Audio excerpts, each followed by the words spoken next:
Gentlemen, it's time to discuss the most important topic you will see on this channel, passing her test. This is not just a video, it's a blueprint that if you follow step by step, you'll get your lady hooked on you. And I mean in the good kind of way, by taking happiness and harmony to the next level. And the best part, it all comes down to one single skill. But this is not an easy skill to master. In fact, it's likely the reason for the downfall of so many marriages. Look, if this sounds like I'm painting a life-changing picture here, I 100% am. We've used this blueprint to save hundreds of marriages, so I know what I'm talking about. Countless men who had to learn this the hard way but still achieved true relationship success. By the end of this video, you will thoroughly understand the following. 1. Why women test men.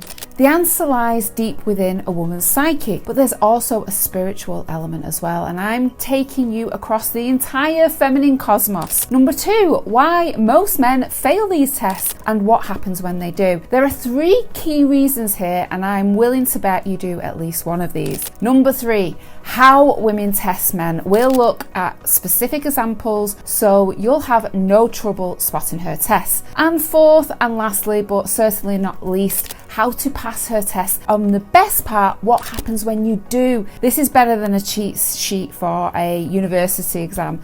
There's so much secret gold here. In fact, you should treat it like a textbook, watching it over and over until you fully understand it. Okay, let's jump right in. We'll start by asking ourselves, why do women test men? Why the need to argue or criticize? Can't we all just have peace without all this drama? No, you can.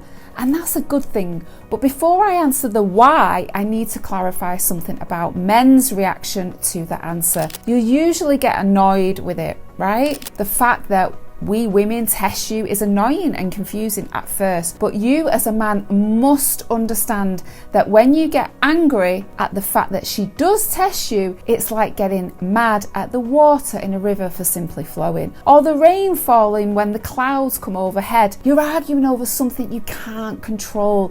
It's a fact of life. So the next time she criticizes you or causes drama for what seems like no reason at all, remember that she can't help it, no matter what. It's hardwired into our DNA as much as you love competition and war movies and building things. I know that sounds a little stereotypical, but I think you get my point. There's a quote that I really love by David Deida, who is an American author of 25 books, including The Way of the Superior Man. David Deida says, "The most loving women are the women who will test you the most. She wants you to be at your fullest, most magnificent self. She won't settle for anything less."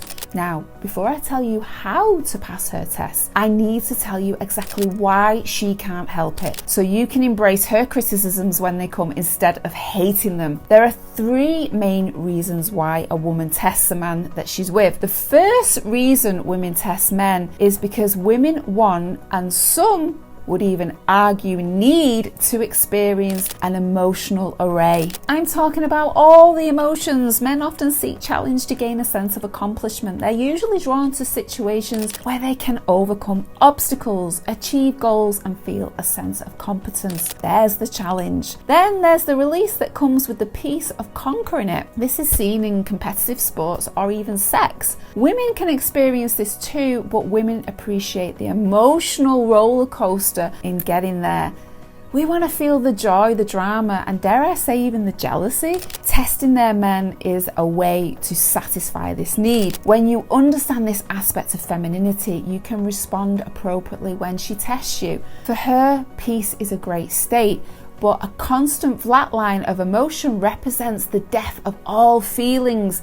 She can't stand this boredom as it spells the demise of attraction. That's why when things are too smooth and trouble-free, she tends to stir things up a little bit. The second reason why women test men is because of connection is critical to her above all things. She craves it. In the masculine paradigm, men often seek challenges and are driven by a sense of purpose. Fulfilling their purpose gives men their drive for life. It's a survival instinct. For us women, our primary purpose purpose revolves around connection, love, and emotional interplay. Let's talk about movie night. Do you take turns choosing which movie to watch? When it's your turn, what's on the channel? You won't be surprised that statistics show a lot more men choose sci-fi or action than women, and more women choose rom-coms, dramas, and musicals than men. Again, it's all about connection. So while men may communicate in a more direct point A to B manner, women tend to focus on people, relationships, and emotional processing. When a woman feels disconnected from her partner, which can happen when work or other priorities distract him, she won't always clearly represent her needs for connection. Instead, she may create tension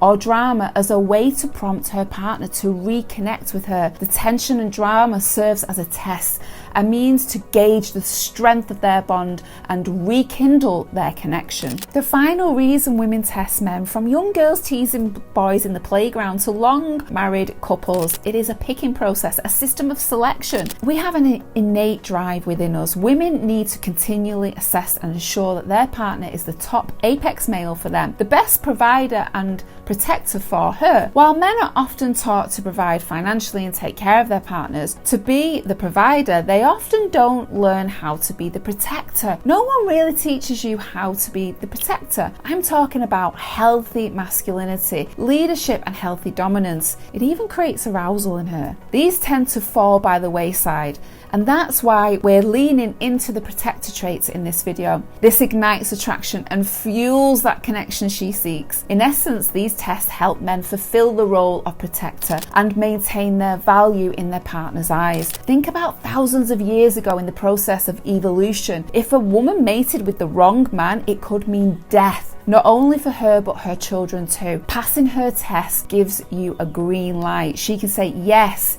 he can protect me. And years down the road, let's say you get comfortable, your drive has slowed down, and maybe you let yourself go physically. She may start to question if you're still the same man that she fell in love with. She may test you, and your success or failure in these tests becomes her gauge of your character and commitment. Failing these tests makes her question her trust in you, but passing them signals that you're still the man that she fell in love with, that you're safe place that she can be in, and let her guard down. I want to share another quote from David Dada. Listen to the power of these words. Every moment of your life is either a test or celebration. The same is true about every moment with your woman, only doubly so. Not only is her simple existence a test for you, but one of her deepest pleasures in intimacy is testing you and then feeling you are not moved off course by her challenges. The most erotic moment for a woman is feeling that you are Shiva, the divine masculine, unuttered, totally loving, fully present, and all pervading. She cannot move you because you already are what you are, with or without her. So, why are men failing these tests? Again, these are three key reasons. The first reason is something that torments good men and they don't even realize it. What I'm talking about is dependency-driven mindset. Okay, so what this comes down to is men putting women that they're with on a pedestal, and in their mind they have a fear of her leaving, whether they realize it or not. This fear is rooted in the belief that you are not good enough for her, and so you are not willing to risk her departure. You don't think you could ever find another woman as good as her, and I get it. You've invested a lot into your relationships and you have a ton of amazing memories with her, and what happens in this situation is you sacrifice boundaries to make her happy, and that is not what you want to do. I have a whole video dedicated to this, when nice guys try too hard to please a woman, and other ways men kill attraction inside of her without realizing it. Stick around to the end of this video for a link to that video. But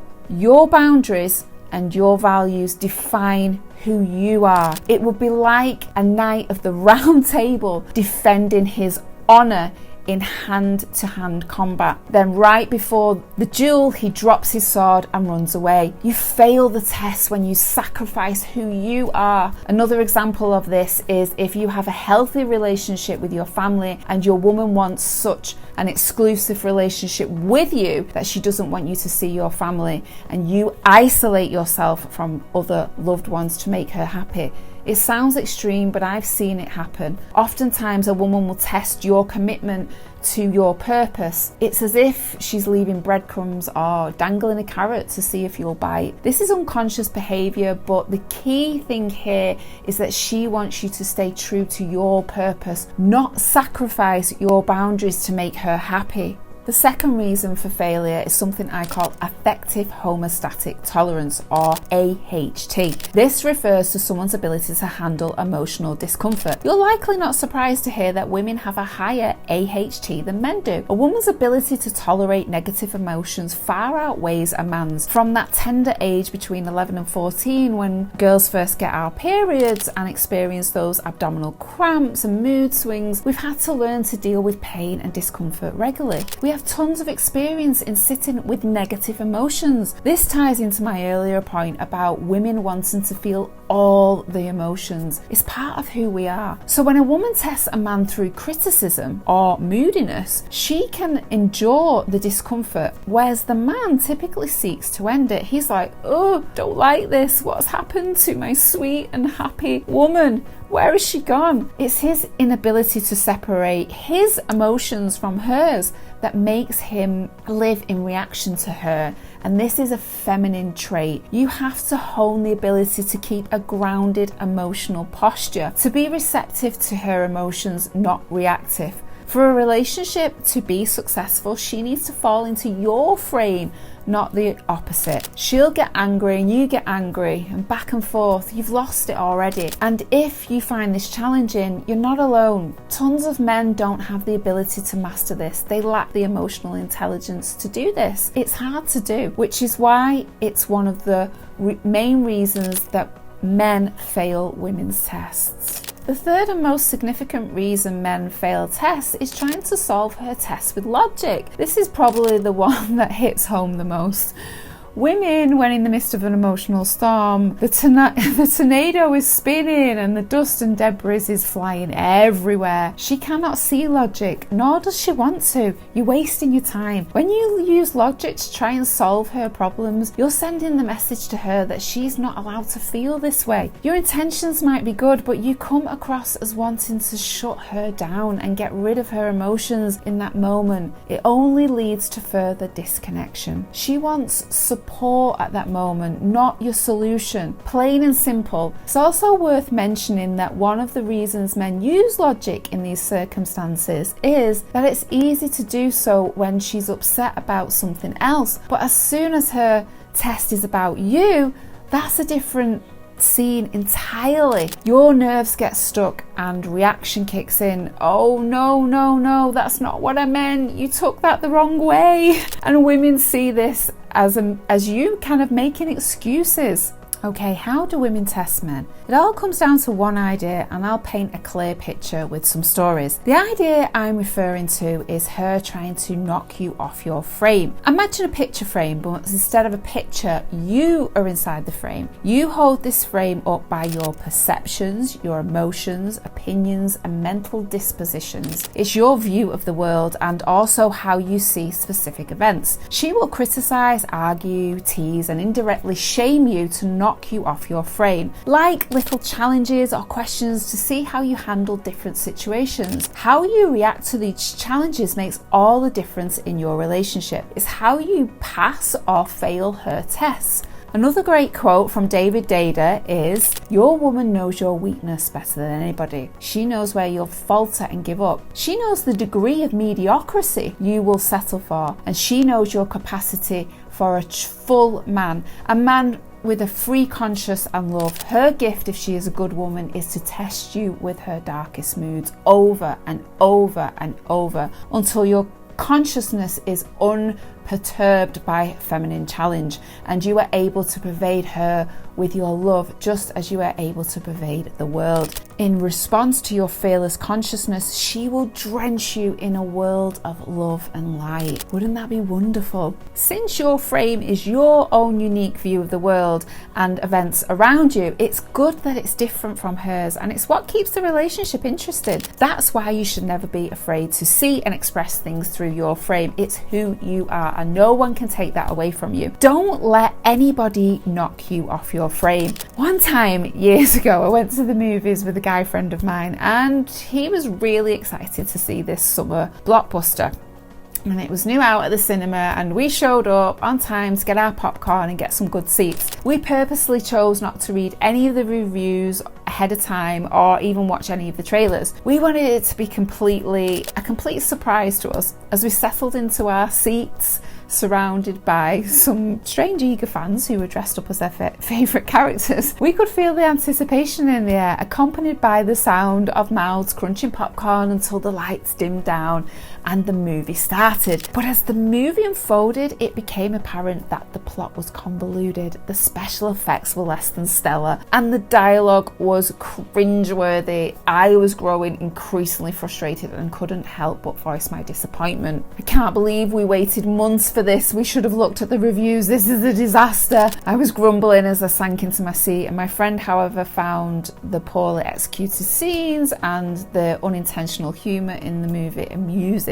He started laughing at the over-the-top dramatic moments and the really kind of unintentional cheesy dialogue. Wow, this is so bad that it's actually kind of hilarious, he chuckled. And he wasn't alone. Lots of other moviegoers started to pick up on the vibe and laughed out loud as the movie progressed. However, it was just a matter of time before I couldn't help it either, and I found myself laughing at the absurdity of it all. Same event with two completely different outcomes. I fell into his frame and he turned a cinematic letdown into a memorable and entertaining night out for us both. When it comes to dating, relationships or interactions with women, they often test your frame because women want to see if you remain unshaken, proving the stability and leadership they desire. They want you to hold the firm frame because they want to be part of it. They want a man who leads confidently and has a clear vision of the world. Let's look at some examples of how women test men. All right, so when I was at uni, there was this guy called Dave, and he would come in the bar with his friends, and he would bought this bright yellow flashy blazer. And this is what we call peacocking. And when men wear clothes or things that make people notice them, the idea is to highlight their strong points and stand out from the competition. So we walked into the bar wearing this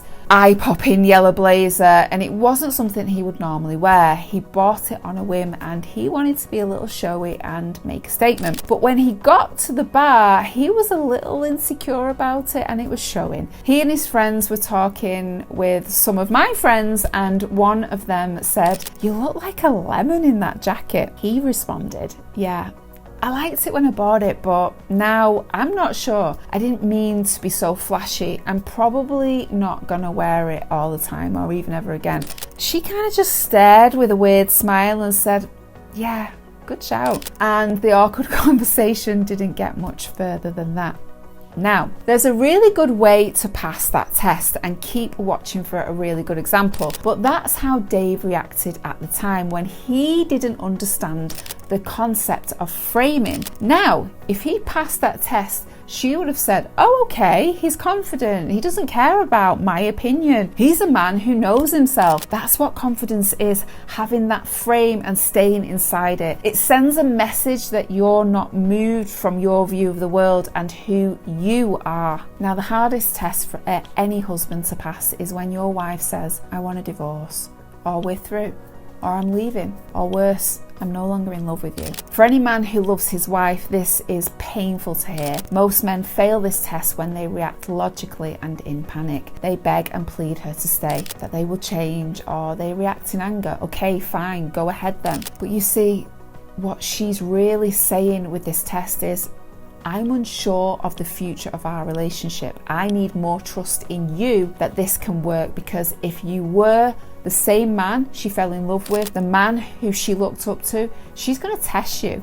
So how are you going to handle it? Are you going to become needy? Are you going to break down or run away? Or are you going to step up and become that high status, high value man that wins her heart again?" Okay, so here's a final quote from David Dada. It sheds light on how to pass her test. The feminine always seems chaotic and complicated from the perspective of the masculine. The next time you notice yourself trying to fix a woman so that she will no longer be chaotic, relax and give her love by touching her and telling her that you love her when she is this way. Embrace her or wrestle with her or scream and yell for the heck of it, but make no effort to bring an end to that which pisses you off. Practice love instead of trying to bring an end to the quality that bothers you. You can't escape the tussle with the feminine. Learn to find humour in the unending emotional drama of the feminine seems to enjoy so much. Alright, so how do you pass these tests? Let's expand on the quote I just read again. 3 ways you can pass a test. Each one gets a little more challenging as they progress. The first way, you must keep calm under fire. When she's testing you, her emotions are running wild and her temperament is through the roof. You have to keep your solid frame. You do not react and you must be fireproof. Sometimes her energy is calm like still waters in the ocean as far as the peaceful horizon will take you. But when the storm hits, her emotions become tidal waves, even a tsunami that crashes into the rock on the land. Think of yourself as embodying those rocks on the land. Her waves of emotions should be able to crush and crash into you. You remain unshaken like that shoreline. You display that calmness under fire, and she knows from deep inside herself that she can trust you again. But when you react to her, you are falling into her frame, and that's a feminine trait. And as I said earlier, you fail her test this way. You can still express your emotion. It's healthy for men to be vulnerable, to get upset, to be expressive, but not to react to her. That's the difference. The second way is to pass her test is to use emotional mindfulness. We discussed the use of logic and recognizing its potential failures in passing her test. So if not logic, then what? The key lies in tuning in and being attentive to her emotions. Lean into them. Don't run away from them. Adapt the mindset that you can handle them. Think of it like tackling a huge workload and you starting with the most challenging task first that you don't run away from or put it off till later, and you'll also thank yourself later. Try to see things from her perspective. Comprehend her emotions and respond by reflecting them back. Not mechanically, but with genuine, authentic care. You're feeling angry, aren't you? I completely understand why you're upset. If I were in your shoes, I'd feel the same way. Thank you for sharing this with me and helping me understand. This approach differs significantly from you're feeling annoyed because your friend didn't text you back. Okay. This is a crucial skill. It's called mirroring, and it's reflecting her emotions, not in a robotic manner, but with true empathy. However, one catch is that many men can adopt this approach until the emotional storm are directed at them. When faced with the question, what if the test is about me? The key is to shift focus away from yourself and change your perspective by understanding her emotions. You are not necessarily agreeing with her. Instead, you convey, this is why you feel this way because I did this. You're not implying I intended to do it. Recognize that her emotions belong to her, not you. Expressing empathy through validating her emotions fosters emotional connection. So own up to your role in that. It is crucial not to react defensively or dismissively. Now, the best way to pass her test, the most advanced way. Now, I say this with caution because it's tricky to pull off. A lot of men lack the social intuition to apply this, and it takes practice. The best way to pass her test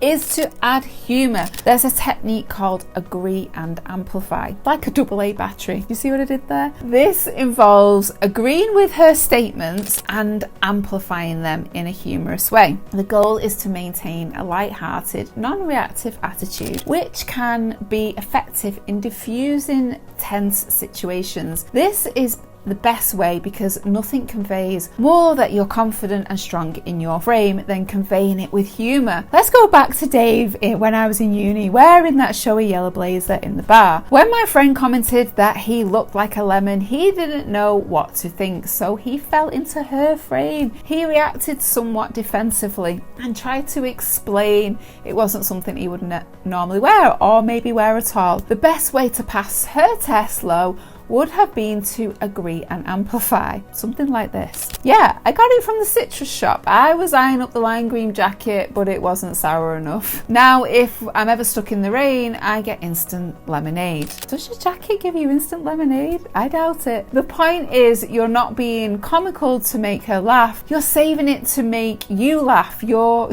being light-hearted. You're being fun. You're still taking what she says seriously, but you're sprinkling some humour on. Now, this does take skill, so you should practice it with some other people first before getting the hang of it. But I'm sure by now you know your wife's sense of humour and can make her laugh. Now, another thing to keep in mind, she may be reactive at first because she doesn't expect it. She may not want to see you as this high status, high value, unreactive man. Too bad. Don't let her push you off your frame, because that's essentially another test. Don't be reactive to it. If you do react to her, she sees it as that needy nice guy stuff we talked about. For a whole video on breaking down that nice guy syndrome and how to get rid of it, you can click on this video. There's lots of really good tips and stuff in there, and if you are committed to improving your relationship, you can click below to set up a free call with our marriage evaluating team. We can help you get your woman back in your life, but make sure you're fully committed to this journey before you do so. I have so much faith in you. Take good care, and I will see you in the next one.